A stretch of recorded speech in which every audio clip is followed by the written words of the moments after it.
уважаемые друзья! Сегодня мы продолжаем наш очередной выпуск в рамках цикла программ «Заман Галым Кускарас».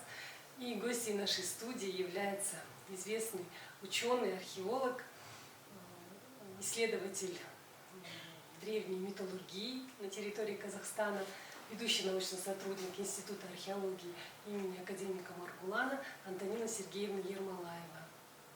Добрый день, Антонина Сергеевна. Рада приветствовать вас в проектном офисе историко-культурного музея-заповедника Бузок. Добрый день. Как мы знаем, наш первый президент Нурсултан Абишевич начинал свою трудовую деятельность в металлургическом комбинате. В своей программной статье «7 граней Великой степи» в разделе «Историческое наследие» вторым направлением выделяет древнее производство и именно металлургию Великой степи, древнюю металлургию. В этом году наша страна празднует большой юбилей, 30-летие независимости Республики Казахстан. В этой связи мне хотелось спросить у вас, Антонина Сергеевна, каковы основные достижения археологической науки за период независимости, исходя из результатов ваших археологических работ?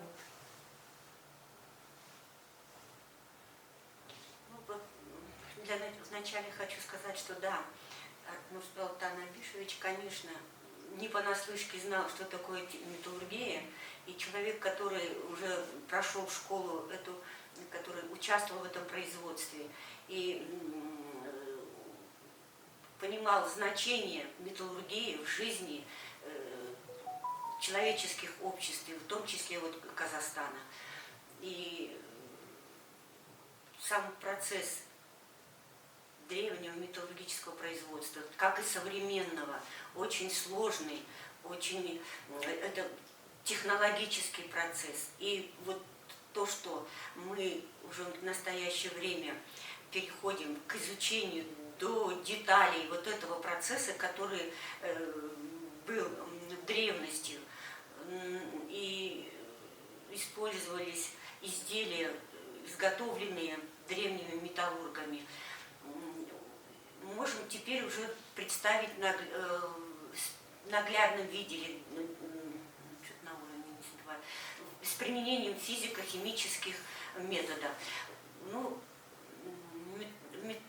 Сами поселения древних металлургов сейчас уже в настоящее время изучаются, учитывая то, что это памятники не просто древние, это памятники технической культуры, это чисто технический памятник, то есть это древний завод. Это древний даже не просто завод, это комбинат, на который происходили все детали металлургического производства, все процессы. Поэтому исследование вот этих памятников в настоящее время проводится с применением современных физико-технических, естественно-научных методов. И мы теперь это понимаем, что это исследование может проходить только в таком аспекте. Достижение Казахстана то, что он, конечно, что археологической науки Казахстана, что мы можем эти методы, эти приемы использовать в широком ассортименте, то есть они нам стали доступны.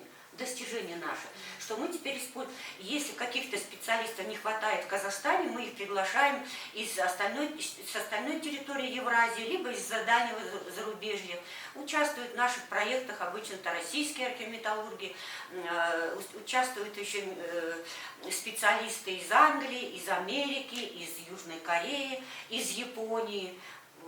Мураками, например, тоже интересовался и тоже участвует в раскопках того же Алата, где металлургия железа. Вот. И вот это выход археологии на новый уровень, на новый именно научный уровень с применением современных технологий. Антонина Сергеевна, вы один из видных специалистов в хорошо изученной, одной из загадочной и яркой эпохи археологии Евразии, эпохи бронзы. Бронзовый век в истории Казахстана является периодом становления и развития производящего хозяйства, и в первую очередь расцвета металлургии, меди и олова, которые являлись основными индикаторами технического прогресса.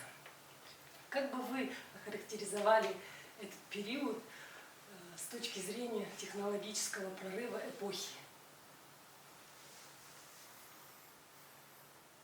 Для Казахстана, для археологической науки Казахстана тематика технологий, металлургия, горно-металлургическое производство является традиционным, важным и главным в исследованиях. В общем, для цивилизаций прошлого и современных цивилизаций металлы составляют основу их существования, и своим возникновением все цивилизации обязаны металлам. Ну и как известно, первым металлом, с которым познакомилось человечество, это была медь, мыс по-казахски, казахша мыс. И вот с этого времени произошло разделение народов на производителей металла, металлических изделий и на его потребителей. Это было, ну, собственно, одним из первых международных разделений труда. По одну сторону были производители металла, по другую сторону были его потребители. И для Казахстана, конечно, которым богат месторождениями меди, эта тематика и это производство всегда являлось одним из главных, одним из важных. Собственно, каков уровень был технологий металлопроизводства, это означало определение и уровня вообще производительных сил всего общества. Вот. Ну, собственно, это был показатель, на каком уровне находится данная популяция или данное общество. Технологии – это технологический процесс, процесс металлургический, он является очень сложным. И в настоящее время он является не простым сложным, а для людей прошлого 4000 лет назад, вот для Казахстана, который начал осваивать эту технологию, это было еще более сложным, не зная физических законов, не зная химии, не имея таблицы Менделеева, они, собственно, сумели и могли работать с рудой медной и выплавлять из нее металл, медь. Ну и что главное, значит, если брать историю вот этого металлургического производства, первым научились работать с медной рудой и выплавлять из нее металл, это были в Южной Болгарии, Балкано-Карпатский регион, население, древние племена этого региона. Они выплавляли чистую медь, они умели даже выплавлять золото, плавить золото, но главное, умели работать с медной рудой. Медная руда. И умели из нее делать изделия. То есть и литейное производство было у них развито, сложные формы. Это были орудия массивные, орудия, ну, в основном это были орудия как бы такого бытового уровня. Вот. Затем, после прекращения этих центров горно-металлургических, это Балкано-Карпатская металлургической провинции, когда происходит ее коллапс, разрушение ее центров, они работали на рудах Айбунар, это рудники Айбунара в Болгарии, и затем постепенно формируется и начинает действовать циркумпантийская металлургическая провинция. Для нас важна она чем? Что вот эти технологии этой металлургической провинции затем, ну, циркумпантийское название почему? Это Понт-Иксинское, это Черное море. Циркумпантийское, это значит вокруг Черного моря образуется, это вот горно-металлургические центры и центры, в которых активно шла работа с металлом, медью. И известно чем, что в это время эти центры были связаны со степными культурами и оседлоземледельческими. И еще важно чем. С этого времени мы можем говорить, что эпоха бронзы наступила, потому что это были первые металлурги, которые научились делать бронзу. То есть первым легирующим компонентом, которые добавляли в медь, это был мышьяк. Почему? Потому что руды этого Кавказа были богаты мышьяком. Это естественно было содержание мышьяка в рудах. И этим людям пришлось столкнуться при выплавке меди из руды, пришлось столкнуться с мышьяком. Постепенно мышьяк — это ядовитый газ, это металлоид, это не металл. И он, это арсеноперит, реальгар, входит вот в состав арсеноперит, например, есть в жезказганских месторождениях на большой глубине. Так вот, это как бы минералы, которые составляют мышьяк. Это эрганит, вот эти три: эрганит, арсеноперит и реальгар. Это вот, собственно, мышьяк, минералы мышьяка. И вот эти люди, металлурги Кавказа, научились работать, научились вот управлять вот этим мышьяком и легировать, то есть добавлять его к меди, и получали хороший металл, то есть это был хорошей текучести обладал, то есть из них можно хорошо было выплавлять наконечники стрел, ножи, и он придавал особую твердость металлу, при этом он давал серебристый цвет, как будто это серебро, красивый цвет, украшением и так далее. Так вот, это были пионеры, которые научились делать легирование впервые, и, собственно, с них начинается эпоха бронзы. Затем вот эти технологии, это сложные технологии вообще металлургические, и постепенно распространяются на запад, на восток, доходят до Урала. Вот Урал дает тоже довольно рано, дает вот эти поселения, в которых металлурги работали уже по технологиям вот этих металлургов циркумпантийской металлургической провинции, вот Кавказской там, и не только циркумпантийской, но и работали уже довольно рано, еще где-то третье тысячелетие до нашей эры. В конце четвертого, третьем тысячелетии уже находят поселения, в которых была металлургия, но технологии были еще те циркумпантийские. Так вот, у нас, опять же, вот перед слушателями стоит книга Талдысай, чем она знаменита и известна, вот это поселение, что мы там столкнулись с тем, что неожиданно столкнулись с тем, что здесь как раз начинаются технологии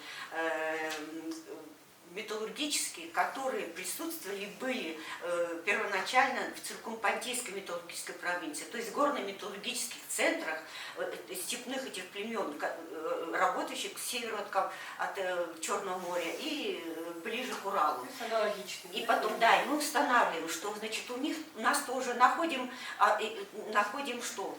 В рудах, сейчас в современное время мы можем определить физико-химические основы, как происходила плавка руды в печах металлургических. Теперь уже мы можем говорить, исследуя шлак. Это вот исследуем рентгенофлуоресцентным анализом, вот у нас тут работал Анкушев, это Миаса, Урал.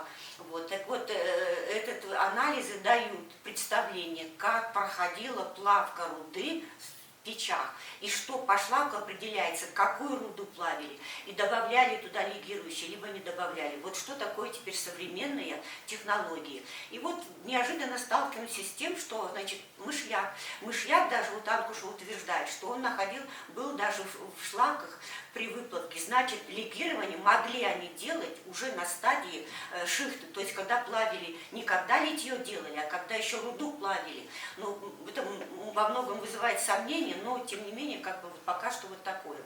И вот там доказано было, вот, например, что у нас, что это делали изделия, морфологические типы, то есть по типологии они похожи были на те, которые были, допустим, у племен, которые к западу от Урала, то есть которые работали на территории циркумпантийской металлургической провинции. То есть пока еще также делали ножи, кинжалы, шилья, пробойники, они похожи были с теми, которые раньше, вот, эпохой неолита и в раннюю бронзу, особенно раннюю бронзу, были на той территории. То есть постепенно идет вот этот перенос технологии, идут к Уралу, от Урала идут к нам. И вот в технологии это очень консервативная вещь, очень сложная. Словами ее не расскажешь. То есть так же, как гончарство. Нельзя рассказать, вот так делай, а тот поехал и порассказывал, что ты сделал. Это нереально, невозможно. То есть обязательно здесь должны быть носители этих технологий. То есть сам металлург и клан мастеров должен приехать и на месте развернуть эту работу. И потом уже вокруг них втягиваются остальные. То есть идет перенос технологий. И мы вдруг тоже выясняем на Талдысае, что у нас, значит, делали посуду, формовочную массу, замес теста глиняного, такой же, как на Урале, алапульские, например, племена. Тальк добавляли. Для наших это не характерно было. А тут приходит и тальк.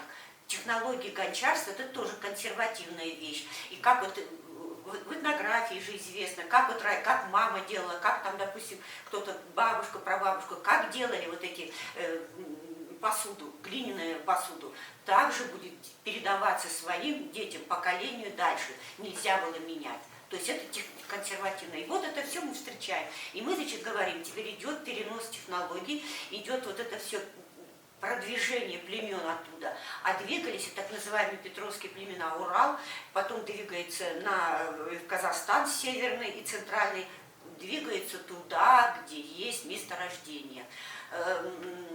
Жезказган-Улытауский горно-металлургический центр, и вот этот регион, он богат месторождениями меди.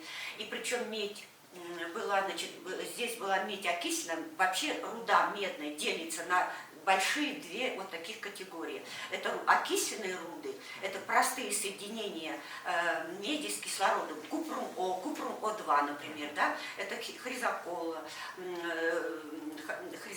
там еще, как может быть, азурит, малахит. Вот у нас на Талдысае тоже плавку использовали и в маленьких печах окисленную руду, малахит, азуритовая руда. Но вот, еще есть руда, еще сульфидная. Сульфидная – это окисленные ближе к поверхности залегают.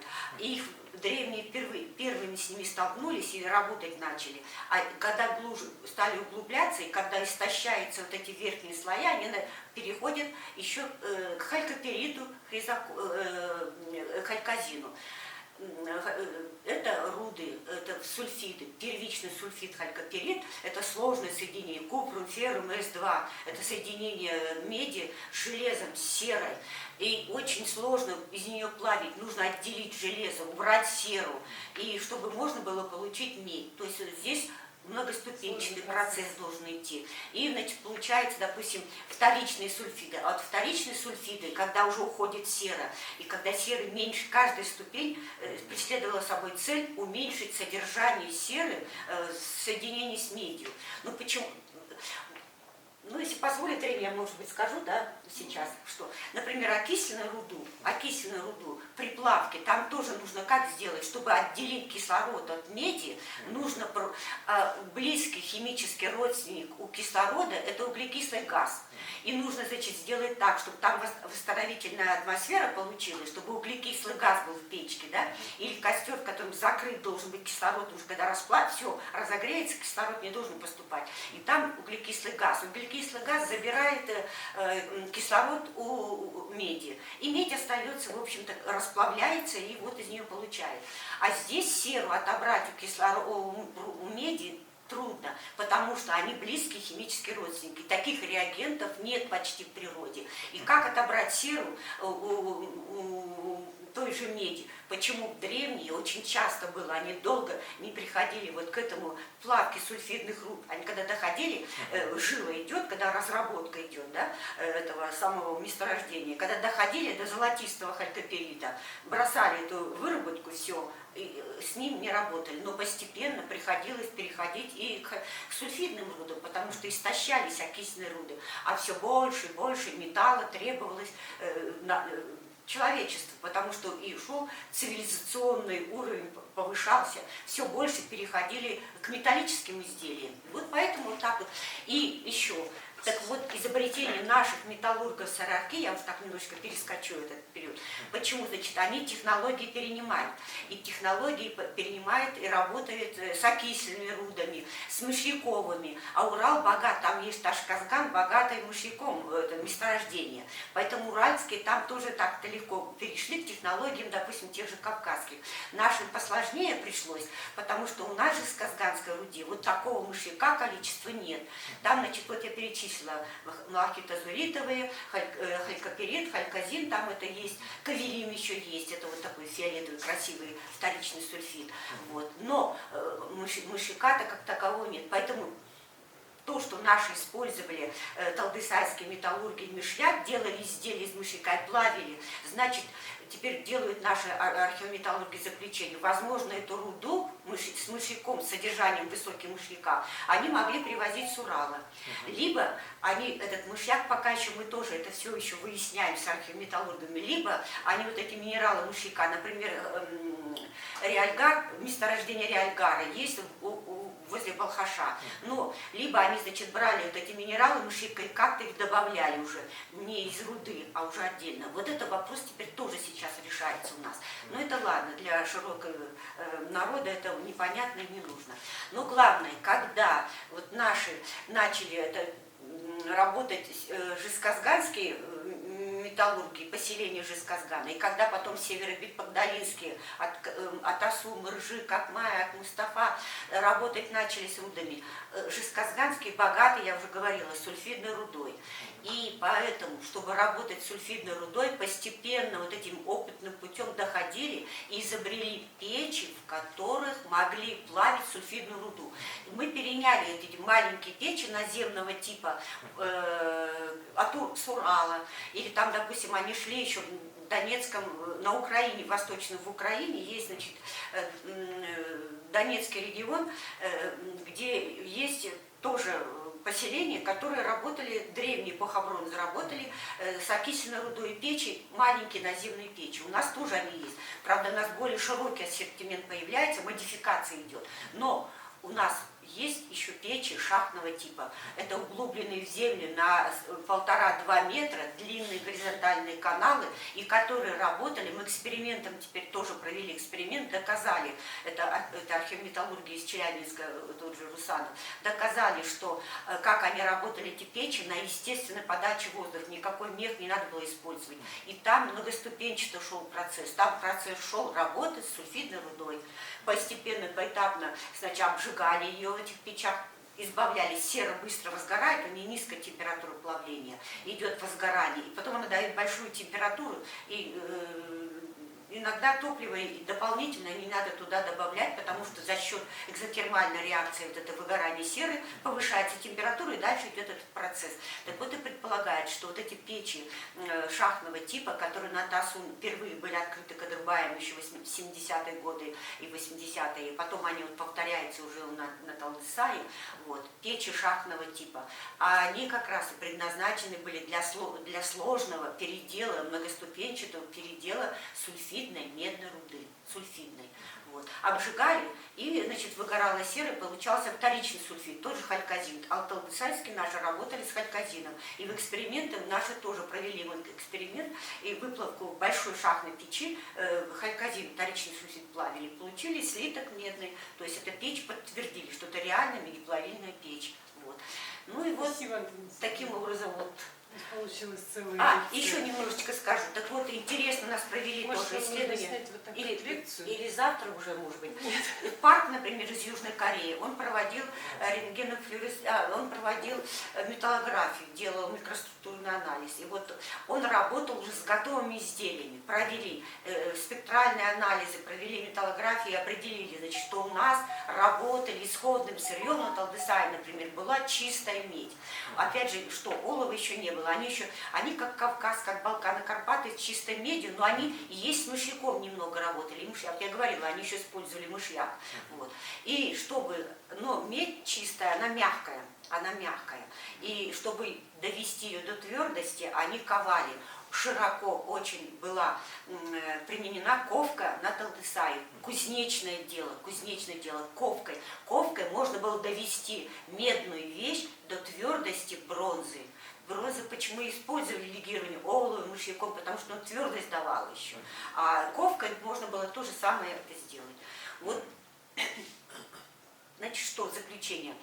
Технологии, металлургические технологии, это очень сложный процесс, очень сложный процесс. И когда мы работаем с поселениями, где есть металлургическое производство, то обязательно нужно привлекать целый спектр физико-химических анализов, естественно-научных методов, чтобы определить, что здесь делали, какая плавка шла и какие конструкции использовали для каких именно этих переделов меди. И вот это все мы используем в последнее время. Нам теперь, если раньше определяли это, что такое, что работали, что делали в этих конструкциях теплотехнических медиплавильных, то использовали исследовали, изучали саму конструкцию. Опыты делали. Теперь же мы шлаки, руду используем, анализы делаем, мы даже говорим, как плавка шла, что здесь плавили, что из этого получали. То есть использовали широкого спектра физико-химических методов, естественно-научных методов. Иначе без этого невозможна работа с поселениями, в которых находилось производство металлургическое. Это технологии, это памятники технической культуры. Татьяна Сергеевна, вы хорошо знакомы с проектом создания национального парка на основе археологических раскопок древнего городища Бузок. В рамках проекта написаны 5 научных концепций. Вы являетесь автором одной из концепций по постоянной экспозиции истории раннего развития металлургии на территории Казахстана. Одной из задач музея-заповедника данного проекта является реконструкция городища Бузок, также воссоздание исторических поселенческих комплексов и металлургического центра, где будут демонстрированы все циклы древнего металлопроизводства. Какие основные рекомендации вы дали музейным учреждениям по именно репрезентации древней металлургии, которым вы занимаетесь?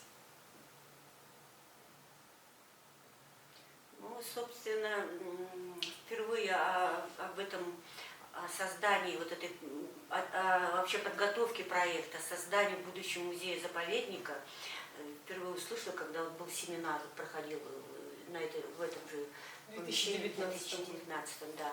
И тогда впервые, когда это я услышала, когда назвали масштабы и что будет, и какие памятники будут включены, это памятники всех эпох, начиная от древности глубокой и кончая почти современностью, то это поразило своей масштабностью.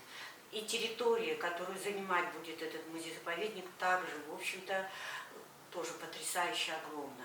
И сама вот эта затея о воссоздании уже в зримом таком видении этих вот памятников, это, конечно, очень нужно и важно именно для воспитания и для воссоздания истории прошлого в наглядном виде. Это для населения важно.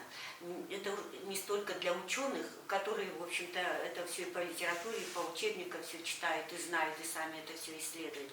Это надо для широкого круга народа, студентов, школьников и людей разных профессий, чтобы они уже в такой материальной форме, это материализация вот этих объектов археологических, чтобы они смогли вот эту реконструкцию увидеть воочию, подойти, даже потрогать руками. Это совсем разные вещи, когда просто почитать и услышать со слов, а здесь уже будет наглядно представлено. Это хорошая, нужная вещь, играет будет большую воспитательную роль. Ну и, конечно, я желаю успеха в этом благом деле всем сотрудникам, всем, кто причастен к этому. Ну и, конечно, раздел по древней металлургии, это тоже хороший будет раздел, или хорошие будут воссоздание этих комплексов. Но уже нужно сразу говорить, что это очень сложная вещь по реконструкции металлургических поселений, самих металлургических объектов.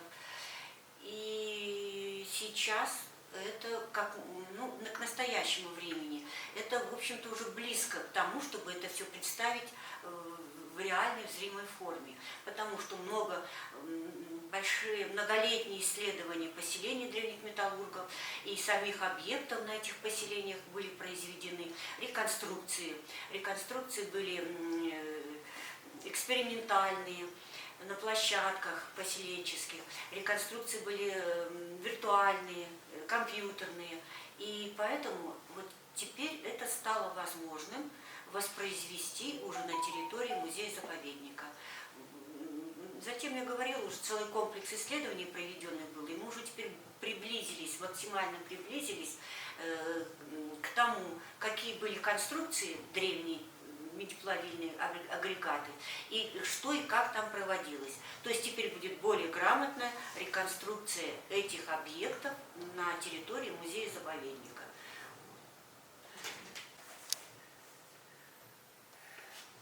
Антонина Сергеевна, вы являетесь ученицей выдающегося ученого-исследователя, прекрасной женщины Фираи Хабибулловны Арслановой.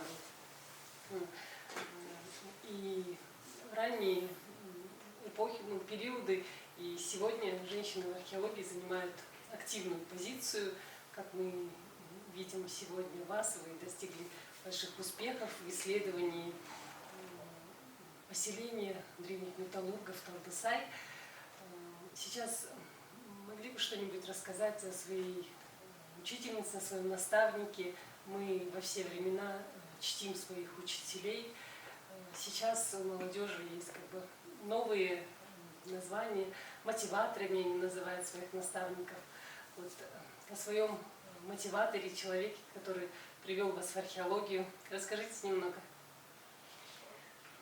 Что, Фираи Хабибулловна Арсланова, мы вместе с Зинулой Самашевым попали в ее руки. И я благодарна судьбе, что мне на моем пути, когда еще была молодой, когда не знала, определялась с выбором своим дальнейшим, будущим, и как раз что попался именно такой человек. Человек в науке, она, собственно, тоже фанатична была, в археологии фанатична была. Ученица Сергея Сергеевича Черникова, это известный ученый, это первый был, кто исследовал месторождения в Восточном Казахстане, касситеритовые медные месторождения. И, собственно, но она была ученицей с темой кимаков. Восточный Казахстан – это территория, где образовывалось Кимако-Кыпчакское государственное объединение. И, конечно, Фираи Хабибулловна защитила диссертацию по этой тематике. И, естественно, вот Зевакинский могильник, раскопки этого могильника, где в первую очередь мы копали, конечно, кимакские погребения. Богатые, прекрасное там и оружие, и украшения, и все прочее. Ну, в общем-то, я потом бредила только вот этими памятниками. Вот. Но это был человек, не идеальный и в археологии. Человек очень, как многие женщины в археологии, это очень дотошная, очень правильная, скрупулезная, честная и в науке, и в раскопках археологических. И вот мы копали, работали по методике от и до, никаких, чтобы не было каких-то переходов, изменений, чтобы ускоренного какого-то темпа или раскопок не было при этой работе. Вот этого она заложила и в меня, и в Зинулу Самашевича. Вот. Ну и дальнейшее как раз потом у нас жизнь развела, что она уехала в Калинино, нынешняя Тверь, и мы с Зиной Самашевичем, в общем, по ее настоянию, она выбирала, кому нас передать, мы попали к Миру Касымовичу Кадырбаеву. Мир Касымович Кадырбаев, это был тоже человек высокого уровня, который занимался кочевниками, но который тоже волей судьбы, ему пришлось перейти к исследованию поселений эпохи бронзы. Это, собственно, был, у него наставником оказался Маргулан Алькей Хаканович. По заданию Алькей Хакановича он копал поселение древних металлургов Тагибай-Була. И вот я впервые тогда, и я, и Мир Касымович впервые попали на поселение эпохи бронзы, да еще металлургическое. И вот тогда там мне тоже пришлось вникать, вела дневник раскопок. И когда я говорила, что Мир Касымович, я не умею же поселение копать, будем вместе учиться. Я тоже копал кочевников. Я кургана Сусанова сами. К этому времени у него была уже за спиной эта смолинская культура. Это был крупный специалист. Причем, опережая его выводы, как вот теперь Арман Зайдинович Бесенов говорил, он даже временами в своих концепциях опережал даже эпоху. Теперь вот к этому мы приходим. Вот это был второй человек, который тоже высокого научного уровня. И человек в человеческом плане, конечно, я так считаю его идеальный вообще-то. Вот это второй наставник, который заложил основы, и который, собственно, как раз вот и тогда я начала переходить к поселениям и к металлургии. Спасибо. Дорогие друзья, сегодня у нас в гостях была ведущий специалист Института археологии имени Маргулана Антонина Сергеевна Ермолаева. Вы получили хороший материал по истории древней металлургии на территории Евразии. Антонина Сергеевна, благодарим вас за участие в нашем проекте, в первую очередь, и в нашей программе. Желаем вам крепкого здоровья и творческих успехов, чтобы каждый полевой сезон приносил вам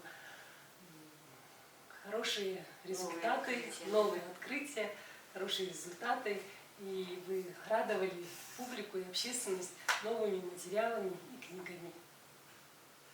Спасибо всем за внимание.